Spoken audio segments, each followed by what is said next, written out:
story appears ordinary till you see the core side of it. And what you're looking for is the story behind the news. We bring it to you from Lagos, the commercial capital of Nigeria. Giving you all sides and political stories round the clock. Every detail from the start line to the final whistle.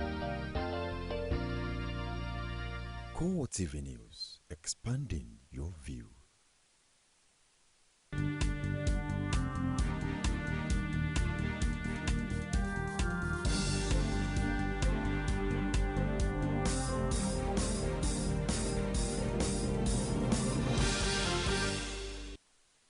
Thanks for joining us on CoreTV News this hour. I am Nifemi Oguntoye. One of Nigeria's newest political parties, the Unity Party of Nigeria, is facing a crisis within 6 months of its registration.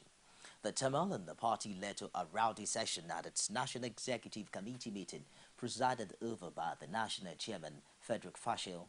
Allegations and counter-allegations were bandied around as party members almost went physical with one another. Arising from the purported and illegal NEC meeting, a motion to suspend the national chairman. 2, a motion to pass a vote of no confidence on the national chairman.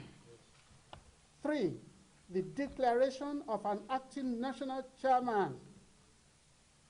4, the declaration of the reported financier of the illegal NEC meeting, Prince Rotimi Pasheda, as UPN governorship candidate for Ogun State. For the avoidance of doubt, as of today, UPN has no governorship candidate in Ogun State or in any other state for that matter. The emergence of anyone as our candidate will follow due process. Therefore, in response to the directive of the NWC, which to state perceived constitutional breaches permitted by the national chairman. Number 1, violation of NEC directive on the appointment of caretaker committees for giving appointment letters for those who are not qualified as chairman caretaker, e.g. for Ogun, Lagos, and Delta states. Number 2, unilaterally send or direct the Deputy National Secretary to send messages of postponement of the NWC NEC meeting of the 18th and 19th, which was fixed by the NEC through a motion move and adopted by the members of NEC. Former Vice President and presidential aspirant on the platform of the All Progressives Congress, Atiku Abubakar, says he plans to encourage the private sector to create jobs through tax rebates. This is one of the key items of his draft policy agenda, which was released at a session with finance correspondents in Abuja. The policy touches key areas including employment generation and wealth creation, infrastructure and power, education, and skill acquisition. Others are security, citizenship and governance, agriculture and food security, as well as Niger Delta and Northeast reintegration. The main thrust is the explicit bid to modify the way the machinery of federal government works by 1, providing the political will, vision, and capacity to lead this great nation with great population. Clarifying and streamlining MDA's remits and responsibilities, removing overlaps and operational redundancies. Systematically devolving and delegating operational responsibilities to states and local governments and private sector organizations, both commercial and charitable. Addressing habits and practices that currently compromise policy implementation. Enriching good governance is the hallmark of our administration, and eventually ensuring that solutions can be implemented, monitored, and evaluated. In his address, the Director General of the Atiku Campaign Organization, Babalola Borishade, noted that the draft policy will be exhaustively reviewed by a panel comprising policy experts later in the month at the Obasanjo Presidential Library in Ota, Ogun State. After a two-day trip to Abuja, Adamawa State Governor Balangilari arrived to Yola on the same flight with the embattled Amadu Fintiri. The two were set to be at loggerheads after Fintiri was sacked by a federal high court ruling that reinstated Ngilari. They exchanged pleasantries at the airport, signaling that the two politicians have settled their differences. After inspecting a guard of honor mounted at the government house, Ngilari later addressed party supporters after being welcomed by Adamawa PDP chairman Joel Madaki. He promised to run an open government that will deliver the dividends of democracy. There is one thing I guarantee and assure all PDP members and all citizens of Adamawa. I will do justice to everybody. Justice through the vehicle of PDP as a political party.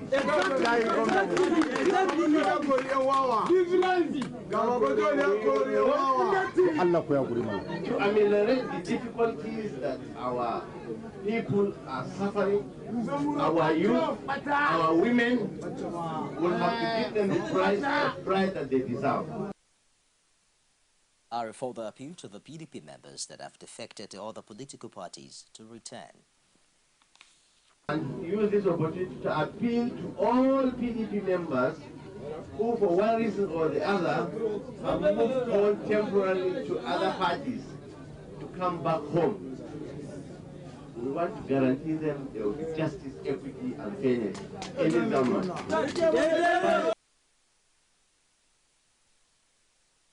Kaduna State Governor Mukhtar Ramalan Yero has appealed to all politicians to work towards a violence-free election in 2015. He made the appeal while receiving the members of the People's Democratic Party who were at the government house to urge them to contest the governorship election. According to him, politics is not about blackmailing or working on how to kill law-abiding citizens. He expressed a wish for a process that would be free, fair, and peaceful without any riots or killings.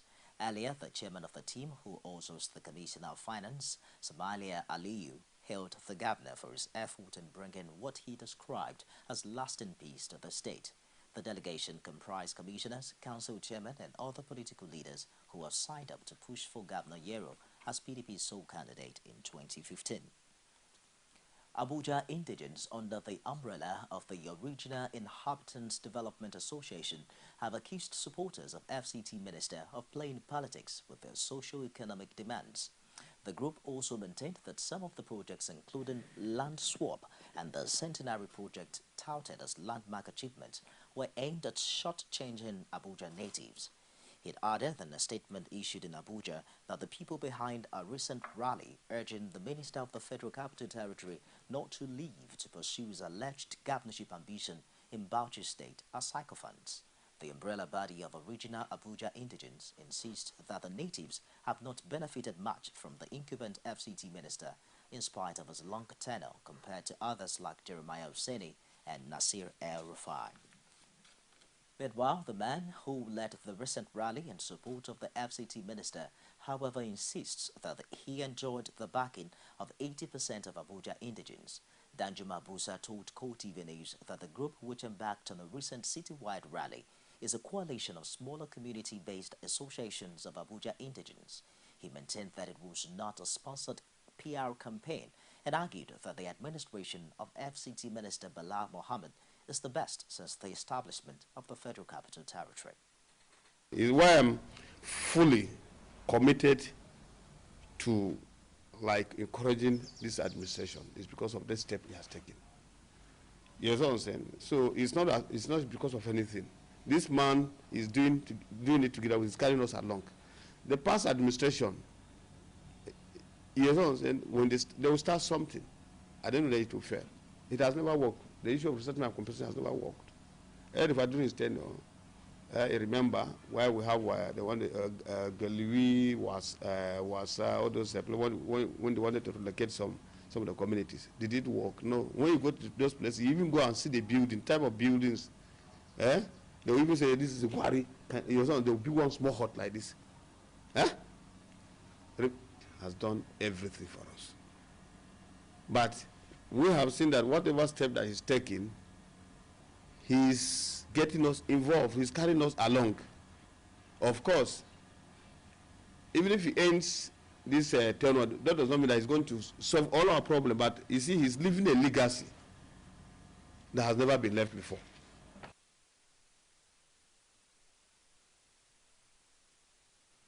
More stories coming up shortly after this break. Stay with us. Glad to have you join us on another edition of The Political Arena, the most detailed and incisive political show. If you are a sitting governor and the opposition is able to stomach structure against you, that means you are wicked to the people. Until the end of our time, I'm the legitimate authority to govern this country. Give me 20 minutes to move or they will shoot me. He has no chance for survival. If he likes himself, this is the best time to get out before he perishes. The PDP as a ruling party has failed. So anybody who thinks that government will fold his hands and allow miscreants to take over the streets of our own state and cause havoc is deceiving himself. The good, bad, ugly and beautiful sides of the Nigerian political system. Join me every Sunday at 9:15 p.m. on CoreTV News. Thanks for joining us again. For more information, you can just quickly turn out with us on any of our social media feeds. On Facebook, it's facebook.com/CoreTV News, and on Twitter at CoreTV News AG, as well as on YouTube at youtube.com/CoreTV, space and news. Moving on now, the extradition process initiated by the federal government against the former managing director of Nigeria Security Minting and Printing Company, Heidiame Okoyoma, could not go ahead as scheduled at the Federal High Court in Abuja. Okoyomo's extradition has been sought by the UK government over his alleged role in the bribery scandal involving central bank officials, the Nigeria Security Minting and Printing Company, and the secure currency of Austria between 2006 and 2008. But when the case was called for mention, the defense counsel Alex Zion told the court that he had filed a preliminary objection challenging the jurisdiction of the court to hear and decide the matter. Zion argued that there is no extradition treaty between Nigeria and the United Kingdom to justify the Attorney General's move. Responding, the prosecuting counsel MS Hassan told the court that he had not been served with the application and urged the court to remand the accused in prison custody pending the hearing and determination of the application. After listening to the submission of both counsels, Justice Evo Chukwu ordered the defense to serve the prosecution with all necessary processes and remanded the suspect in EFCC custody till October 16 for hearing. The police authorities have reconstituted the Force Gender Unit to stem the tide of violence against women and girls in the country. To this end, Acting Inspector General of Police Sulaiman Abba has appointed Olabisi Kolawole, a Chief Superintendent of Police, as Force Gender Advisor to head the unit. Police spokesman Emmanuel Ojukwu said in a statement that the unit would, among others, implement a robust capacity-building plan for officers on gender-related matters. It also expected to pave way for gender desk officers in police formations across the country, as well as establish relationship on gender equality with the larger society. Meanwhile, the Bring Back Our Girls group has served notice of its intention to take its protest to the presidential villa on Tuesday in commemoration of the 6th month of the abduction of over 200 schoolgirls from Chibok town in Borno State. The protest movement said in a statement issued by its spokesman Rotimi Olawale that a request has since been sent for an appointment with President Goodluck Jonathan. The group explained that the objective of the march to the villa is to convey the urgency for the girls' rescue and to hear the accurate status of rescue effort directly from the president. It didn't say whether its request for an appointment with President Jonathan had been approved, but made it clear that its members have been mobilized for the protest march.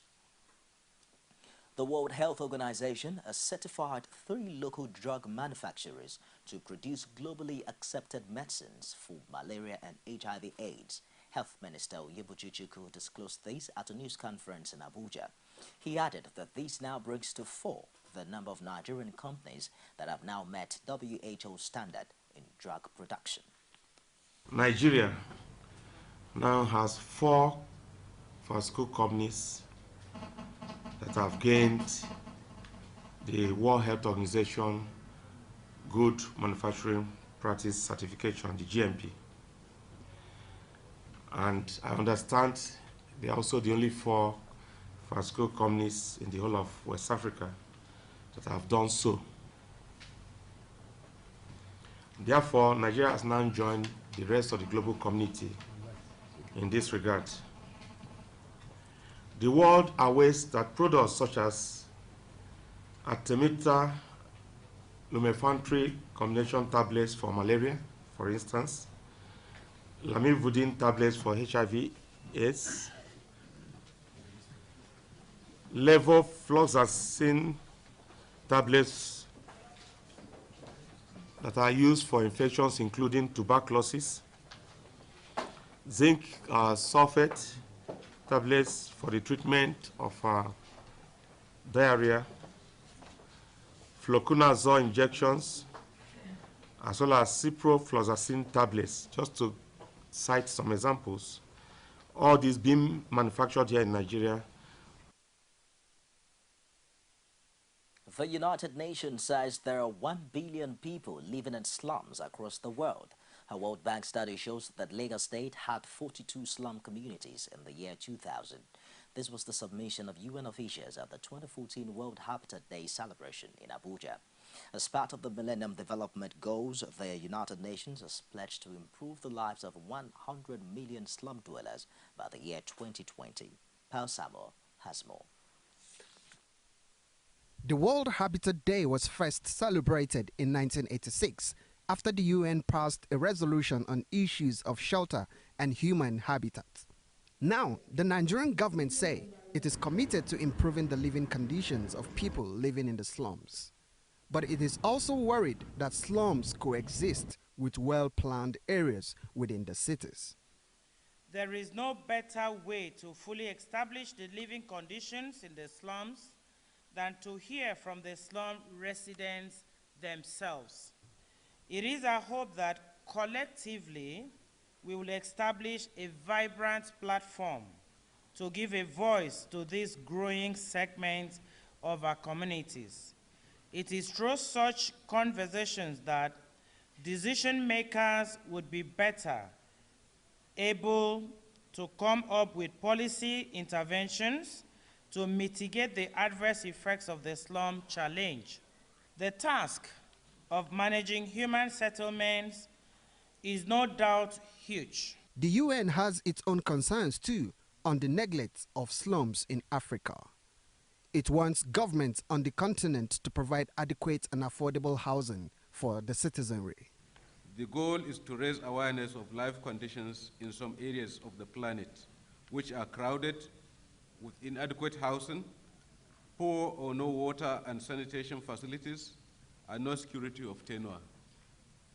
There is rarely any public space in these areas and no allocation for streets, meaning no public transport and no access for emergency services. Great efforts are being made to improve many slums around the world and better the lives of those that live there. There are also others who want an improvement in the living condition of slum dwellers in order to stem the tide of global warming. This year's World Habitat Day theme, therefore, is a clear-on call for government to find other ways of dealing with slums. Apart from raising awareness of the living conditions in slums, it is also challenging government to provide a mechanism for engaging with slum dwellers, with people who live in slums, to work together to gradually improve on their conditions. I would like to urge this gathering of stakeholders to consider the implementation of the identified recommendations and also identify various new challenges in our cities and propose ways to resolve such challenges of unprecedented urbanization in our great nation. As Nigeria joins the rest of the global community to celebrate the World Habitat Day, slum dwellers in large urban settlements can only wish for a better living condition and are not necessarily burdened by the threat posed by environment to global warming. Pius Samuel, CoreTV News, Abuja.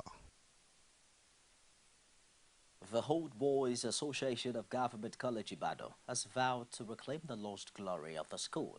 The association was stated this against the backdrop of the dwindling fortune in the nation's education sector, seeks private and public partnership to arrest the situation. Oluwaseyi Adegoke was on the media chat put together by the association ahead of the 85th anniversary of the institution. Her report is presented from our studios. The Government College Ibadan was founded in 1929 and has produced eminent Nigerians in various fields. According to the Old Boys Association of the school, up till the 1970s, the students had the sort of education that equipped them to face the challenges of life. However, reverse is the case now as the school faces serious challenges including decaying infrastructure and academic decadence.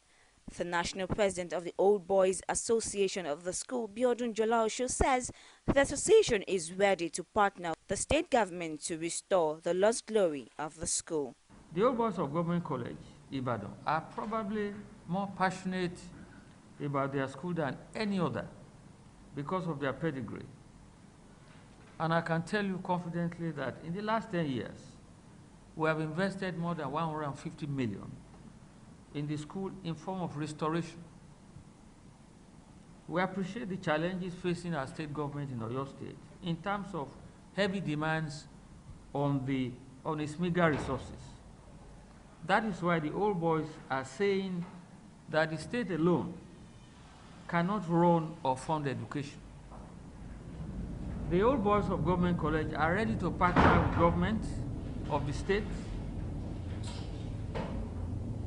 in a public-private partnership arrangement.